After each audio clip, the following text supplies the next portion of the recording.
नमस्कार दोस्तों, स्वागत है आपका हमारे पॉडकास्ट में, जहां हम आपके जीवन को बेहतर बनाने के लिए प्रेरणा, टिप्स और शिक्षाएं साझा करते हैं। आज के इस विशेष एपिसोड में हम आपको एक प्रेरणादायक कहानी सुनाने जा रहे हैं। किताब shape your life and your destiny PR आधारित कहानी। तो आइए शुरू करते हैं। आर्यन एक साधारण युवक, जिसकी जिंदगी बाहर से जितनी व्यवस्थित दिखती थी, अंदर से उतनी ही उलझी हुई थी। एक बहुराष्ट्रीय कंपनी में काम करने वाले आर्यन के पास सब कुछ था, एक अच्छी नौकरी, दोस्त और एक आरामदायक जीवन। लेकिन हर रात जब वह खुद के साथ होता तो उसे एक खालीपन महसूस होता। एक दिन उसके ऑफिस के दोस्त करण ने उसे एक किताब दी, shape your life and your destiny. Karan ने मुस्कुराते हुए कहा, यह किताब मेरे लिए एक गेम चेंजर रही है, इसे पढ़ो, शायद यह तुम्हें भी एक नया नजरिया दे सके। आर्यन ने किताब लेकर अपनी टेबल पर रख दी, लेकिन उसे पढ़ने की कोई जल्दी नहीं थी। कई दिनों बाद एक तनावपूर्ण शाम, जब उसे लगा कि वह अपने जीवन की समस्याओं से हारने लगा है, उसने किताब उठाई। पहला अध्याय पढ़ने के बाद ही उसे महसूस हुआ कि यह किताब साधारण नहीं है, यह जैसे उसके जीवन को नई दिशा देने के लिए ही लिखी गई थी।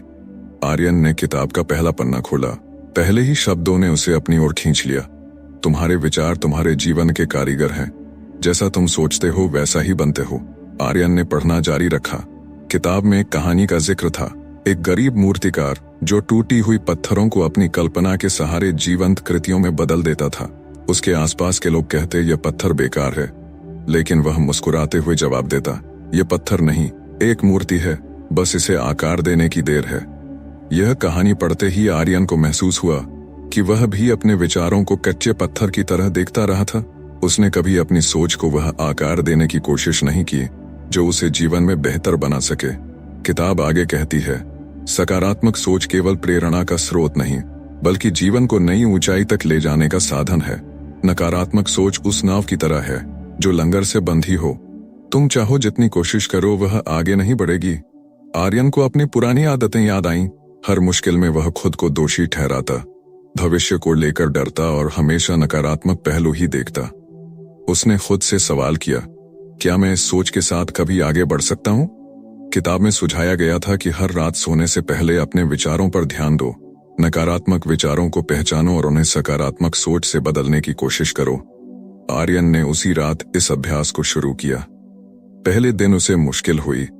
हर नकारात्मक विचार पर सकारात्मक सोचना आसान नहीं था, लेकिन जैसे जैसे दिन बीते, उसने महसूस किया कि उसका नजरिया बदल रहा है। कुछ हफ्तों बाद ऑफिस में एक बड़ी मीटिंग के दौरान उसने अपनी बदली हुई सोच का जादू देखा।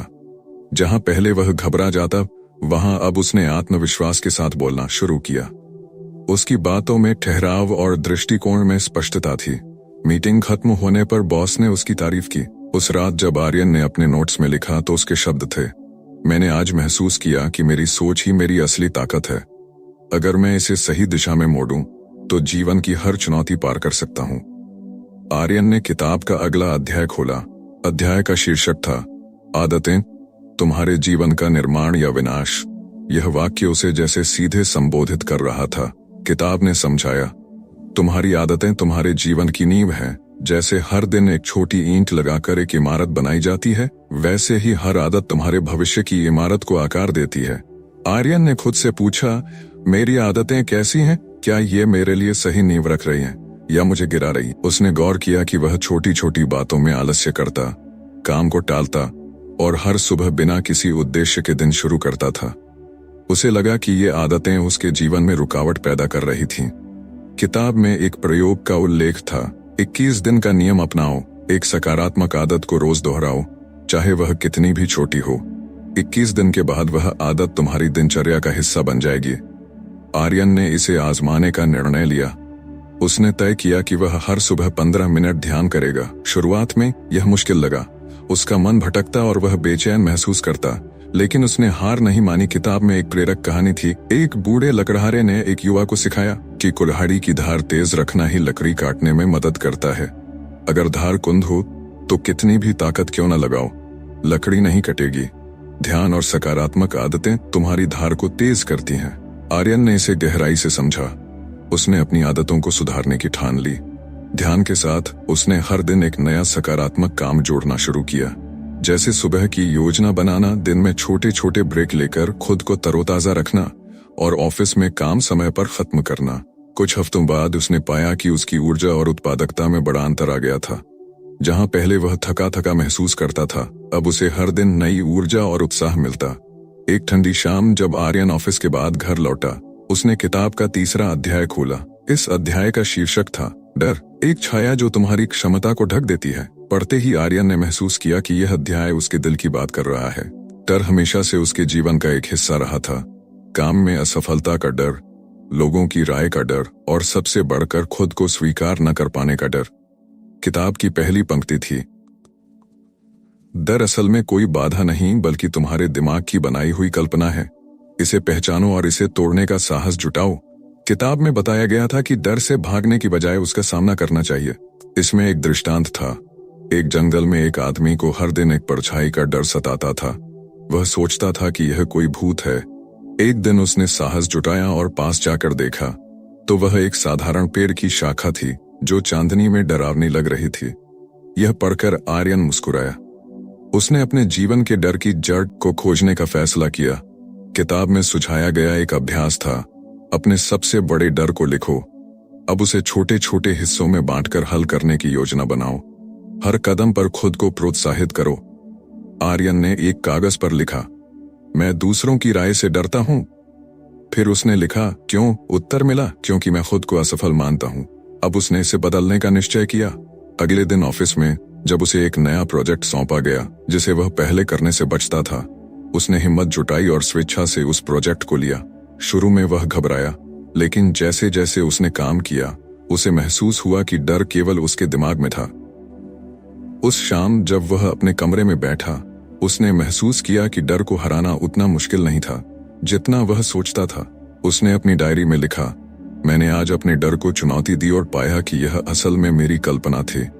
साहस ही वह चाबी है जो डर के ताले को खोल सकती है। आर्यन ने किताब का अगला अध्याय खोला। इस बार उसकी आंखें अध्याय के पहले वाक्य पर ठहर गईं, जो इंसान खुद को नहीं अपनाता वह दुनिया में कहीं भी घर नहीं बना सकता। यह वाक्य उसके दिल में गूंज उठा। उसने खुद से सवाल किया, क्या मैं खुद को पूरी तरह अपना पाया हूं या मैं हमेशा दूसरों की अपेक्षाओं में खुद को खोता आया हूं? आर्यन ने किताब पढ़ना जारी रखा। इसमें एक अनूठी कहानी का जिक्र था। एक लड़का हर सुबह नदी के किनारे जाकर अपना चेहरा पानी में देखता और सोचता कि काश वह किसी और की तरह दिखता। एक दिन एक बूढ़े साधु ने उसे देखा और कहा, पानी तुम्हारा असली चेहरा दिखाता है। इसे नकारने से तुम कभी शांति नहीं पा सकोगे। जब तुम इसे स्वीकार कर लोगे तब तुम्हें कोई बदलने की कोशिश नहीं करेगा। कहानी ने आर्यन को सोचने पर मजबूर कर दिया। उसने महसूस किया कि वह भी हमेशा अपनी कमजोरियों और खामियों को छिपाने की कोशिश करता रहा था। लेखक ने उसे सुझाव दिया, एक शीशा लो और खुद को देखो। अपने चेहरे, अपने भाव और अपने विचारों को महसूस करो। जो दिख रहा है उसे जज मत करो, बस इसे स्वीकार करो। आर्यन ने यह प्रयोग किया। शुरुआत में वह खुद को देखना पसंद नहीं कर पाया, लेकिन धीरे धीरे उसने महसूस किया कि उसके चेहरे पर जो लकीरें और भाव थे वे उसके अनुभवों का हिस्सा थे। उसने खुद को कहा, तुम जैसा हो वैसे ही सही हो। उसने एक डायरी में अपनी खामियां लिखीं, लेकिन इस बार उसने उनके साथ सकारात्मक पहलू भी जोड़े। मैं जल्दी घबरा जाता हूं, लेकिन इसका मतलब है कि मैं चीजों को लेकर ईमानदार हूं। मैं परफेक्शनिस्ट हूं, लेकिन इसका मतलब है कि मैं अपनी मेहनत को महत्व देता हूं। आर्यन को लगा कि उसने खुद के बारे में सोचने का तरीका बदल दिया है। उस दिन ऑफिस में जब उसकी टीम ने उसके काम में एक छोटी गलती निकाली तो उसने इसे मुस्कुराते हुए स्वीकार किया। पहले वह शर्मिंदा महसूस करता और चुप हो जाता, लेकिन इस बार उसने कहा, गलतियां मुझे बेहतर बनाती हैं। यह मेरी यात्रा का हिस्सा है। टीम के सदस्यों ने उसकी ईमानदारी की सराहना की। रात को सोने से पहले आर्यन ने अपने आप से वादा किया, मैं अपनी कमजोरियों से भागने की बजाय उन्हें अपनाने की कोशिश करूंगा। यही मेरी ताकत बनेगी। आर्यन ने किताब का एक नया अध्याय खोला। शीर्षक था, समय तुम्हारा सबसे बड़ा निवेश। इस बार लेखन का लहजा जैसे एक दोस्त से बातचीत का था। पंक्तियां सीधे दिल को छू रही थीं। अगर तुम समय को महत्व नहीं दोगे तो समय तुम्हारे महत्व को खत्म कर देगा। आर्यन ने किताब पढ़ना शुरू किया और यह अध्याय एक अलग दृष्टिकोण के साथ उसके सामने खुला। इसमें बताया गया था कि समय जीवन की सबसे मूल्यवान संपत्ति है जिसे किसी भी परिस्थिति में बर्बाद नहीं करना चाहिए। किताब में एक कहानी थी। एक किसान हर सुबह सूरज उगने से पहले जागता और खेत में काम करता। उसके पास सीमित संसाधन थे, लेकिन उसका हर मिनट सही जगह लगाया गया। कुछ सालों में उसने अपनी मेहनत से बंजर जमीन को हरियाली में बदल दिया। एक दिन उसके पड़ोसी ने पूछा, तुम्हारे पास तो कोई बड़ी चीज नहीं थी। किसान ने मुस्कुराते हुए कहा, मेरे पास समय था और मैंने उसे सही दिशा में इस्तेमाल किया। यह कहानी आर्यन को गहराई से छू गई। उसने महसूस किया कि वह भी समय को बर्बाद कर रहा था। घंटों सोशल मीडिया पर स्क्रॉल करना, टालमटोल करना और हर चीज के लिए कल कह देना उसकी दिनचर्या का हिस्सा बन चुका था। किताब में एक सरल परंतु प्रभावी अभ्यास था। हर सुबह अपने दिन के 3 सबसे महत्वपूर्ण काम लिखो और पहले उन्हें पूरा करो। आर्यन ने इसे तुरंत अपनाया। अगले दिन उसने अपने कामों की सूची बनाई। सुबह के 30 मिनट ध्यान करना, एक लंबित प्रोजेक्ट पूरा करना, दिन खत्म होने से पहले दोस्तों के साथ समय बिताना। पहले दिन यह योजना पूरी तरह सफल नहीं हुई, लेकिन उसने खुद को दोष देने के बजाय इसे अगले दिन बेहतर तरीके से लागू किया। धीरे धीरे उसकी दिनचर्या व्यवस्थित होने लगी। कुछ हफ्तों में आर्यन ने देखा कि उसके काम तेजी से पूरे हो रहे थे। जहां पहले वह थकान और तनाव महसूस करता था, अब उसे हर दिन एक उपलब्धि का एहसास होता। ऑफिस में भी उसके सहयोगी उसकी नई ऊर्जा और प्रबंधन शैली से प्रभावित थे। एक दिन उसके बॉस ने उसे एक बड़े प्रोजेक्ट की जिम्मेदारी देते हुए कहा, तुम्हारे काम का तरीका दूसरों के लिए प्रेरणा बन रहा है।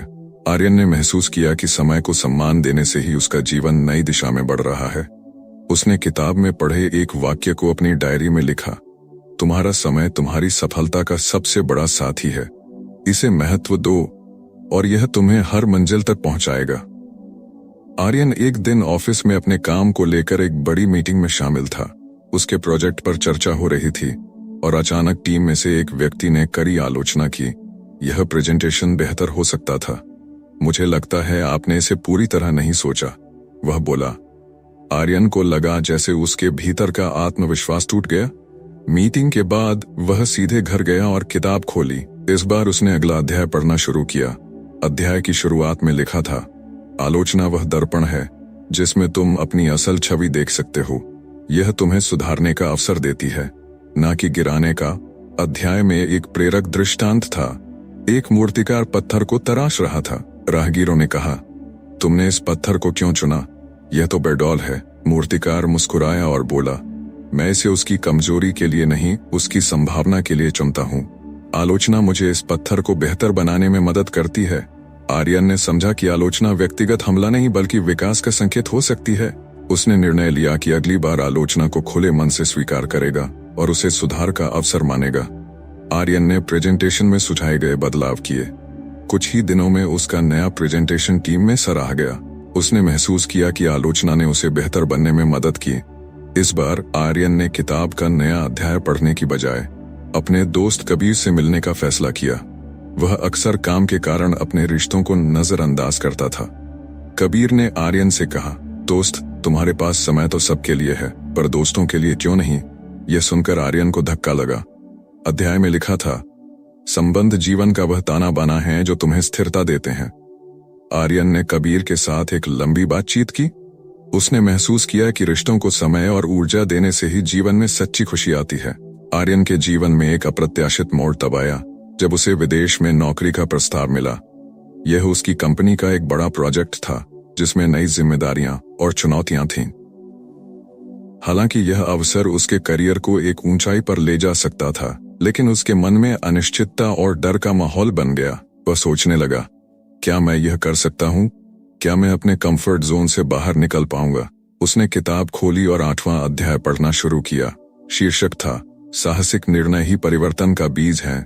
इस अध्याय में एक छोटी लेकिन प्रेरणादायक कहानी थी। एक युवा पर्वतारोही को दुनिया के सबसे ऊंचे पर्वत पर चढ़ने का सपना था।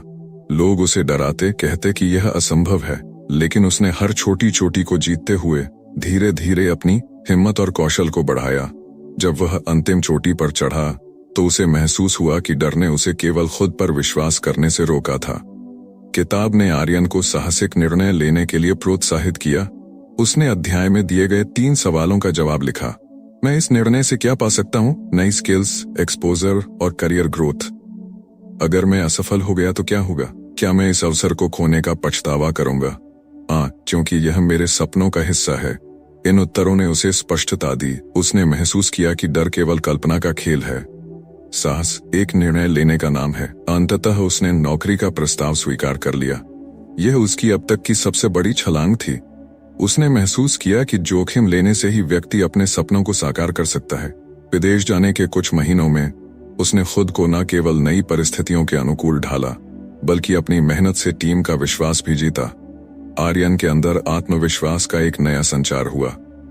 उसने डायरी में लिखा, सपनों तक पहुंचने के लिए साहस वह पुल है जो डर के सागर पर तैरता है।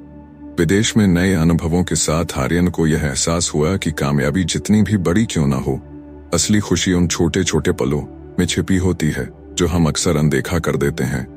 किताब के 9वें अध्याय का शीर्षक था, खुशियों का रहस्य, उन्हें ढूंढो नहीं उन्हें बनाओ। इस अध्याय में लिखा था, जीवन में बड़ी उपलब्धियां अक्सर छोटे छोटे खुशियों के लम्हों से मिलकर बनती हैं। अगर तुम हर दिन खुशी के छोटे छोटे बीज बोगे तो तुम्हारा जीवन एक सुंदर बगीचा बन जाएगा। किताब ने सुझाव दिया था कि हर दिन के अंत में उन 3 चीजों को लिखो जिन्होंने तुम्हें खुशी दी। आर्यन ने इस आदत को अपनाया। उसने एक कप गर्म चाय बनाते हुए सुबह का सुकून महसूस किया। उसने अपने सहकर्मियों के साथ लंच ब्रेक में हल्की फुल्की बातचीत की। उसने एक लंबे दिन के बाद अपनी माँ से वीडियो कॉल पर बात की। इन छोटे छोटे पलों ने उसे हर दिन में छिपी खुशी का एहसास कराया। उसने महसूस किया कि खुशी हमेशा बड़ी चीजों में नहीं होती, बल्कि जीवन के साधारण पलों में छिपी होती है। आर्यन ने अपने व्यस्त जीवन में कुछ बदलाव किए। उसने तय किया कि वह हर दिन सुबह 10 मिनट प्रकृति के करीब बिताएगा। वह दोस्तों और परिवार के साथ जुड़ाव बनाए रखेगा। हर उपलब्धि को, चाहे वह कितनी भी छोटी क्यों न हो, सेलिब्रेट करेगा। आर्यन के लिए अब हर दिन एक नई शुरुआत थी। उसने महसूस किया कि खुशी बाहरी चीजों पर निर्भर नहीं करती, बल्कि हमारी सोच और आदतों में बसती है। विदेश में बीते 2 वर्षों ने आर्यन को भीतर और बाहर से बदल दिया था। अब वह न केवल अपने काम में निपुण था, बल्कि उसने अपनी आंतरिक शांति और संतुलन को भी पा लिया था। उसकी सफलता सिर्फ पेशेवर नहीं, बल्कि व्यक्तिगत स्तर पर भी थी। एक दिन उसने किताब का आखिरी अध्याय पढ़ने का फैसला किया। शीर्षक था, तुम्हारी तकदीर तुम्हारे हाथ में है। इस अध्याय में जीवन की सबसे बड़ी सच्चाई पर प्रकाश डाला गया था। तुम्हारा जीवन केवल तुम्हारे फैसलों और कर्मों का प्रतिबिंब है। जो बीज तुम बोते हो वही फल बनकर तुम्हारे जीवन में आता है। आर्यन को विदेश में स्थायी रूप से रहने का प्रस्ताव मिला। यह एक बड़ा मौका था, लेकिन इसका मतलब था कि उसे अपने देश, परिवार और दोस्तों से हमेशा के लिए दूर होना पड़ेगा। उसने किताब की मदद से आत्ममंथन किया। उसने खुद से पूछा, क्या मैं वह जीवन जी रहा हूं जो मेरे दिल की आवाज के साथ मेल खाता है? इस बार उसने अपने भीतर की आवाज को सुना। उसने महसूस किया कि उसकी खुशी केवल पेशेवर सफलता में नहीं, बल्कि अपने प्रियजनों के साथ बिताए गए पलों में भी है। आर्यन ने तय किया कि वह अपने देश लौटेगा और अपने अनुभवों को दूसरों के साथ साझा करेगा। उसने यह समझ लिया था कि सच्ची सफलता केवल स्वयं के विकास में नहीं, बल्कि समाज को आगे बढ़ाने में भी है। जब वह घर लौटा तो उसने अपनी नई शुरुआत की। उसने एक कार्यशाला शुरू की जहां वह युवाओं को आत्म साक्षात्कार, समय प्रबंधन और सकारात्मक सोच के गुर सिखाने लगा। उसने अपनी यात्रा के दौरान सीखे हर सबक को दूसरों के साथ बांटने का संकल्प लिया। एक शाम उसने अपनी डायरी के आखिरी पन्ने पर लिखा, जीवन में चुनौतियां और गलतियां जरूरी हैं, क्योंकि वे हमें सिखाती हैं कि हम कौन हैं। यह किताब सिर्फ एक पढ़ाई नहीं थी, बल्कि एक यात्रा थी जिसने मुझे मेरी तकदीर खुद लिखने का हुनर दिया। आर्यन ने महसूस किया कि उसने अपने डर को साहस में बदला, असफलताओं को सीख में और अकेलेपन को प्रेम और जुड़ाव में। अब आर्यन के पास न केवल संतुलित जीवन था, बल्कि वह दूसरों के लिए प्रेरणा का स्रोत भी बन चुका था। उसके जीवन का संदेश था, अपनी तकदीर को दूसरों पर निर्भर मत रहने दो, खुद को बदलो और दुनिया तुम्हारे साथ बदल जाएगी। इस तरह आर्यन की यात्रा न केवल एक व्यक्तिगत बदलाव की कहानी थी, बल्कि यह एक प्रेरणा थी जो यह बताती है कि हमारे छोटे छोटे फैसले भी हमारे जीवन की पूरी तस्वीर बदल सकते हैं। अगर आपको ये कहानी पसंद आई हो तो कृपया लाइक और सब्सक्राइब करना न भूलें, ताकि आप हमारी और प्रेरणादायक कहानियां और मार्गदर्शन पा सकें। धन्यवाद।